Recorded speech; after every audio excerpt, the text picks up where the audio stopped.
What's going on, ladies and gentlemen, and welcome back to another episode of Fish News. It's Independence Week, and nothing screams freedom like free fishing. In the state of Pennsylvania, the Commonwealth will be offering a free fishing day on July 4th, in which you will not need a license to fish within PA waters. Now, all other regulations will still remain in effect, whether that be catch limits, tackle regulations, specific water slot limits, and whatnot. All those regulations are still in effect. However, you will not need a license to fish this July 4th. And as always, I encourage you to be safe out there with the holiday, and I'm sure everything's going to be crazy out in the lakes and streams and whatnot. So just be safe out there. On top of that, we've had several new appointees in the commissioners' positions with the PA Fish and Boat Commission.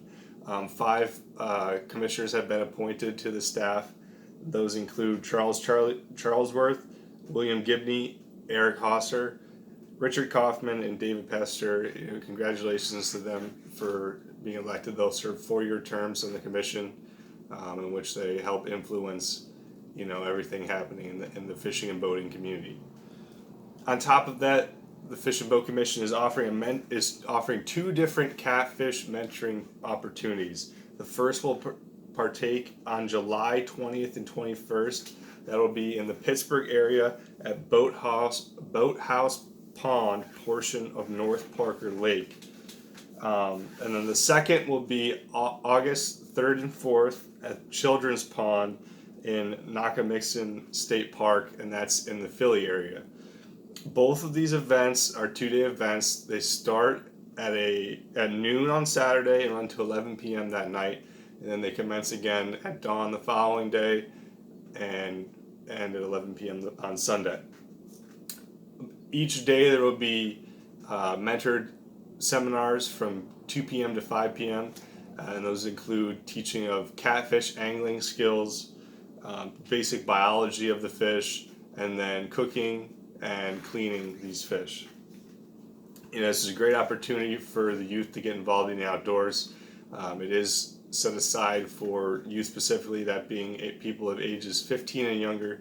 I'm sure they can be accompanied by an adult. It sounds like a great event. I've heard about past events, and it's been a lot of fun, and there's been a lot of fish caught at these events.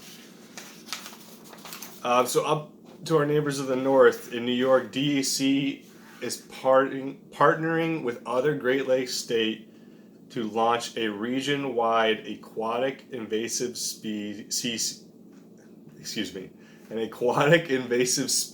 landing blitz. That's a tongue twister if I've ever said one.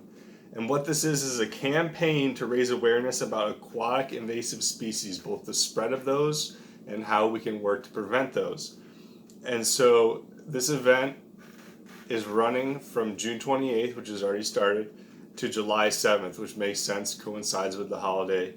And so basically at hundreds of boat access and stream access, lake access, any sort of access site to water, at hundreds of those stations across the Great Lakes region, there will be stewardship people there, volunteers, people working with the DEC, all kinds of stuff like that. They'll be offering information about the spread and prevention of spreading of aquatic invasive species.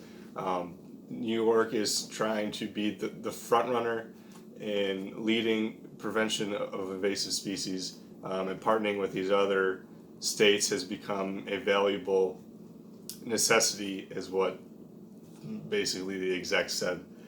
But it's a great event. It coincides with the holiday as people will be traveling from lake to lake, and it just makes sense. People are traveling from here to there. You can carry something from that water to a different water, and obviously we want to prevent that. So it is a great effort, and we're already having issues with with Asian carp, sea lamprey, zebra mussels, all these different invasive species and plants. It's definitely a good program to have out there, and hats off to the DEC for putting this on. On top of that, it was a great weekend this past weekend. It was nice not to have flood stage waters for once. Hopefully many of you got out and do some fishing, and so now we're going to send it over to our photo share session, where we're going to share some of the photos that you guys caught this weekend. And that's going to do it for this week's episode of Fish News. And until next time, remember, fish are friends, not food.